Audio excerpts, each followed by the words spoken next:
bouge-toi, fais-le, arrête d'hésiter quoi. Remplacer des métiers, on est très loin de ça. On est très très très très loin de ça. Une des erreurs que j'ai faites à mes débuts, et du coup en fait j'ai perdu énormément de temps.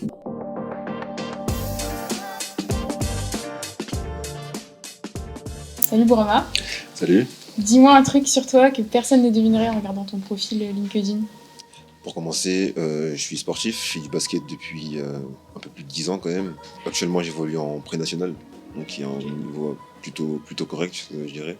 J'ai toujours eu un parcours scolaire et professionnel plutôt clair, hein, plutôt direct. J'ai jamais eu de grandes difficultés, ce qui est totalement à l'opposé de la plateforme que je développe, qui est justement pour les personnes qui ont du mal à trouver leur orientation. Donc du coup aujourd'hui tu as 23 ans, tu es à la fois en alternance, à la fois en formation chez Nexa. Tu as également développé ta plateforme du coup Clé à venir. Tu as aussi gagné un Dataton national il me semble. C'est vrai. Et en plus, tu es entrepreneur dans la mode et l'automobile. Donc, moi, j'ai besoin que tu m'expliques là comment tu fais pour faire tout ça, comment tu organises ton temps. C'est vrai qu'il y a beaucoup d'activités, à savoir que la mode et l'automobile, il y a ces activités-là, il y en a une que j'ai arrêtée, donc l'automobile j'ai arrêté, parce qu'il y a beaucoup d'acteurs sur le marché actuellement, donc c'est compliqué de faire sa place. Après, voilà, étudiant, parce que j'ai continué mon cursus dans l'IA et le management. Finalement, mes plateformes et toutes mes entreprises que je crée, elles tournent autour un peu de ça, donc c'est cohérent finalement. voilà, j'essaie de tirer ce que j'apprends de mes cours, aussi de mon expérience professionnelle directement en alternance, pour pouvoir alimenter justement ce que je crée. Du coup, on fait un petit flashback, t'es arrivé en B1 IA. Tu savais faire quoi à ce moment-là quand t'es arrivé Je sortais déjà d'un BTS, ouais. donc système numérique. Donc je savais plus ou moins coder, donc des langages de programmation comme le C, C++. Donc voilà, c'est l'une des bases que j'avais. J'avais aussi un peu de notions en physique et en maths, mais rien en management, business, enfin absolument rien du tout. Et du coup quand je suis arrivé, j'avais ce bagage-là qui est quand même un beau petit bagage quand même. Et voilà, après j'ai tout appris. J'ai tout appris via les cours. En gros, pas d'inquiétude si l'étudiant il sait pas, non, il a pas les bases en code et tout. Franchement, j'ai appris énormément de choses, surtout en B1, B2, en fait tout ce que je connais maintenant, en fait, toutes les bases que j'aime actuellement, en fait, c'est à ce moment-là que je les ai apprises. Donc à l'époque, comment t'avais fait ton choix d'école? Qu'est-ce qui a fait la différence du coup? J'ai toujours été quand même intéressé par tout ce qui est nouvelles technologies. J'ai toujours été passionné un peu par ça. Et l'IA, en fait, on est en plein dedans concrètement, donc je me suis dit, en fait, pourquoi pas y aller finalement.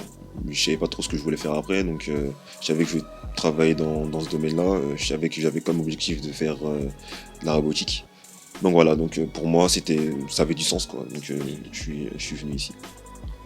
Du coup, Nexa, c'est vrai que c'est une école qui va former des talents un petit peu dits 360. Et toi, t'en es le bon exemple du coup avec toutes tes activités, tout ce que tu fais, à la fois marketing, IA, dev, business. Donc pour toi, c'est du discours ou tu l'as vraiment vécu, c'est concret? Pour la plupart, c'est du concret. Pour la plupart, vraiment, c'est du concret. Maintenant, c'est vrai que je m'attendais à entrer un peu plus dans le dur, c'est-à-dire un peu plus dans, par exemple, l'IA, comment ça se passe, comment on en crée une finalement. Okay. On a tout le procédé. Donc en fait, on nous donne toutes les pièces pour pouvoir comprendre comment ça fonctionne. Maintenant, à nous d'être inventifs et de vraiment le faire finalement. Parce que évidemment, c'est pas en faisant les petits TP de cours que tu vas vraiment comprendre en soi. C'est vraiment en développant ce que toi t'as en tête. Chez toi, et voilà, exactement. Ouais, donc moi personnellement, c'est ce que j'ai fait et c'est pour ça que j'ai réussi à plus ou moins comprendre. Alors, compliqué de comprendre vraiment l'IA parce que personne ne peut vraiment la comprendre finalement. Mais à cerner, on va dire, les grandes lignes. Pour l'instant, je pense que c'est pas mal. Justement, l'IA, ça fait peur un peu à beaucoup de monde. On dit qu'elle va remplacer des métiers, etc. Donc, toi qui bosses avec au quotidien, tu as envie de dire quoi par rapport à ça? Déjà, pour commencer, remplacer des métiers, on est très loin de ça. On est très très très très loin de ça. L'IA actuellement, elle est parfaite pour compléter, nous aider. Maintenant, à nous de bien l'utiliser, évidemment. Ouais. À nous de bien l'utiliser, mais franchement, pour remplacer, on est encore à des années, des bonnes années. Donc c'est plutôt rassurant. Ouais, encore non. Donc toi, tu le vois plutôt comme un outil dans ton quotidien, l'IA, et comment tu l'utilises concrètement en fait? Moi, je le vois comme un outil, comme un assistant même, carrément, je dirais.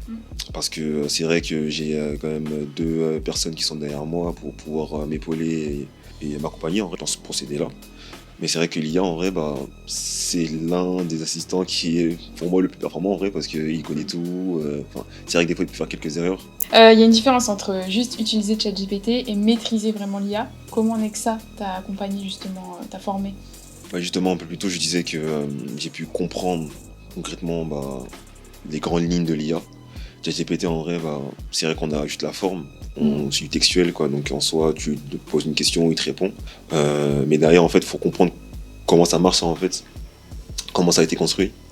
Et en fait, Nexa en fait, ça t'aide concrètement à savoir comment ça fonctionne.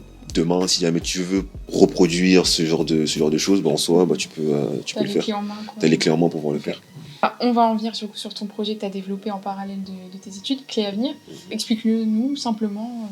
Voilà. Alors en gros, Clé Avenir, c'est une plateforme qui va aider les personnes, dans un premier temps, les jeunes, donc les jeunes de 16 à 25-30 ans, pour préciser leur orientation professionnelle. Pourquoi ? Parce que, encore une fois, c'est vrai que j'ai pas eu de difficultés par rapport à ça, mais je m'aperçois qu'en fait, autour de moi, il y a énormément de personnes qui sont confrontées à ce genre de problème. Tout bonnement, en fait, j'ai eu cette idée-là, en fait, vient de mon entourage proche, donc mon grand frère, qui a eu des difficultés par rapport à ça, qui a perdu énormément d'années en vrai pour pouvoir faire au final ce qu'il voulait, donc toujours dans le sport, et en fait, je me suis dit comment je pouvais l'aider, quelle solution je pouvais créer avec ce que je connais.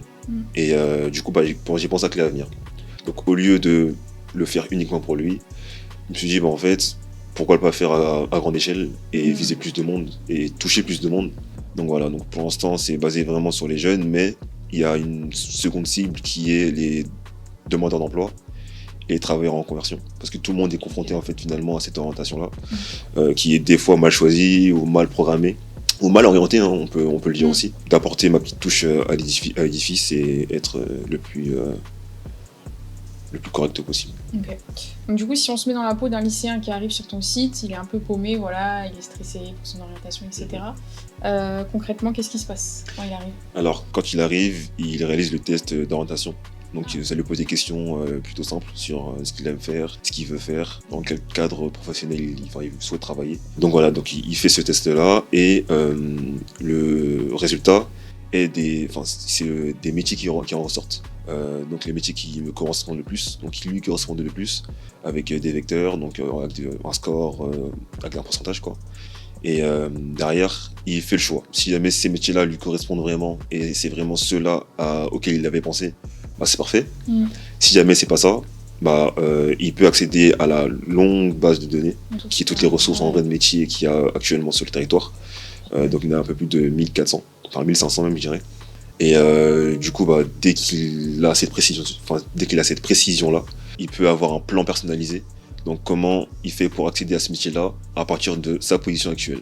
Donc typiquement, je prends l'exemple d'un lycéen. Il est en seconde, donc il a 3 ans devant lui pour pouvoir savoir concrètement ce qu'il va faire après. Donc voilà, donc il va sur le site et il a du coup les résultats. Et derrière, en fait, il y a un accompagnement poussé parce qu'il y a Cléo, donc l'IA qui est intégrée à Clé Avenir, qui accompagne en fait vraiment pleinement au développement du jeune ou de l'utilisateur. Donc au final, tu as choisi la voie un peu de l'orientation et de l'impact social. Pourquoi aider les gens à trouver leur voie ? Pour moi, c'était déjà le marché qui était, selon moi, le plus démuni. C'est vrai qu'actuellement, il y a des plateformes qui sont existantes, qui existent déjà, qui marchent à leur échelle, on va dire, qui sont quand même bien implantées. Et selon moi, il manquait quand même quelque chose. Il manquait, en vrai, ce lien-là entre la formation, le métier et l'humain. Formation, métier, emploi. Donc je voulais vraiment faire ce lien-là entre ces 3 acteurs-là, entre ces 3 univers. Du coup, j'ai créé Clé Avenir concrètement. Okay. On va revenir sur ton alternance. Du coup, aujourd'hui, tu es chez Termor en data management et BI. Donc tu peux nous expliquer ton poste, voilà. En gros, je m'occupe, donc je suis affilié au pôle Data BI, tout ce qui est traitement de données. Donc nous, c'est vraiment le logiciel qu'on utilise le plus, c'est Power BI. Donc on va être plus sur de la modélisation des données, la compréhension évidemment, et beaucoup de nettoyage en vrai des données. Donc on a accès à beaucoup de données, donc on va pouvoir les utiliser, les traiter, les analyser, et derrière en fait les donner à des commerciaux qui vont pouvoir les utiliser. Donc voilà, c'est vraiment, en fait on est vraiment dans la liaison entre les données et l'humain, c'est ce qui est pas mal finalement, donc c'est un beau, en vrai c'est, je dirais même un des côtés de l'IA, donc en vrai c'est vraiment donc voilà. Qu'est-ce que tu apprends en entreprise que l'école du coup ne pourrait pas t'enseigner et inversement ? Déjà la partie terrain. Je pense que la partie terrain, à l'école évidemment, c'est que la théorie, j'ai envie de te dire. En entreprise, c'est beaucoup plus pratique. Donc là, on était confronté à des vrais problèmes, à des vraies solutions aussi, j'ai envie de te dire. Il y a des vraies personnes. Donc c'est pas du théorique, c'est de la pratique. Selon moi, la meilleure alternative pour vraiment comprendre en vrai ce que tu apprends en cours. Parce que sans ça, c'est vrai que tu peux faire des stages, ce qui est très bien. Mais l'alternance, il n'y a rien de mieux finalement. On est bien d'accord. Et oui, juste, je voulais revenir sur les cours quand même chez Nexa. Tu as parlé de la partie théorie, mais on a quand même une bonne partie pratique avec des projets quand même réels, des business games, des choses comme ça. Je pense que tu as dû faire le dernier du coup là. Ouais, je vais parler du Dataton. Ouais, voilà, exactement. Le Dataton, j'ai eu la chance de pouvoir le remporter déjà. Ah, faut le dire.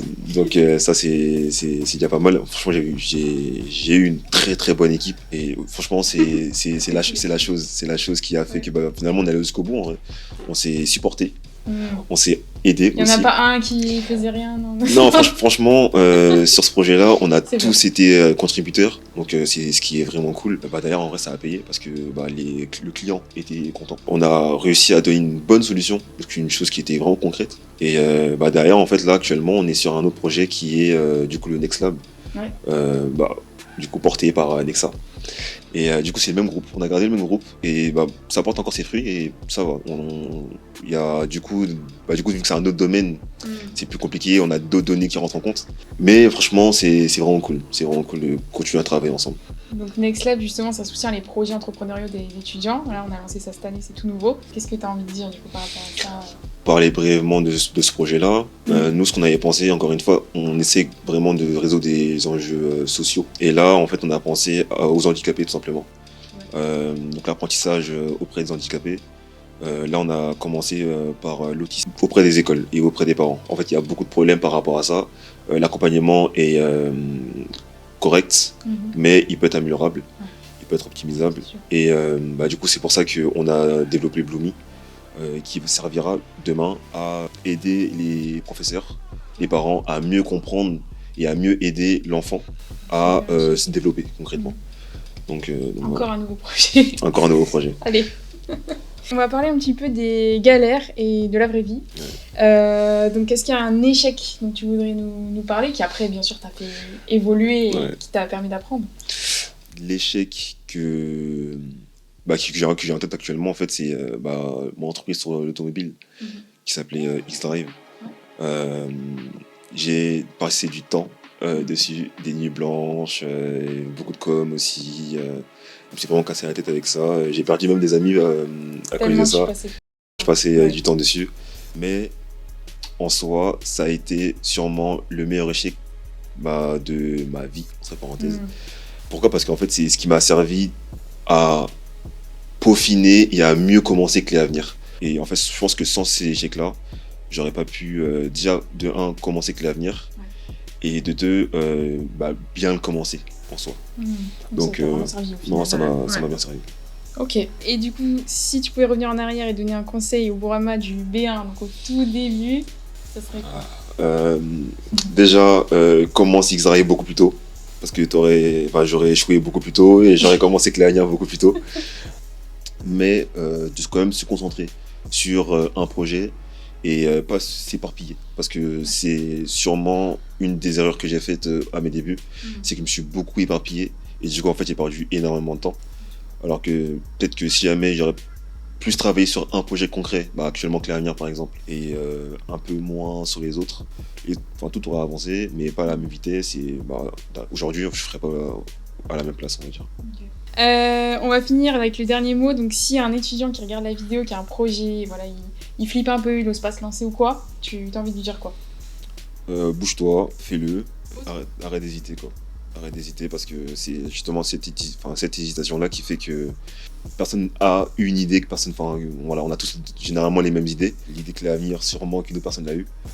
Mais j'ai osé et je l'ai lancé avant cette personne-là et du coup aujourd'hui, voilà.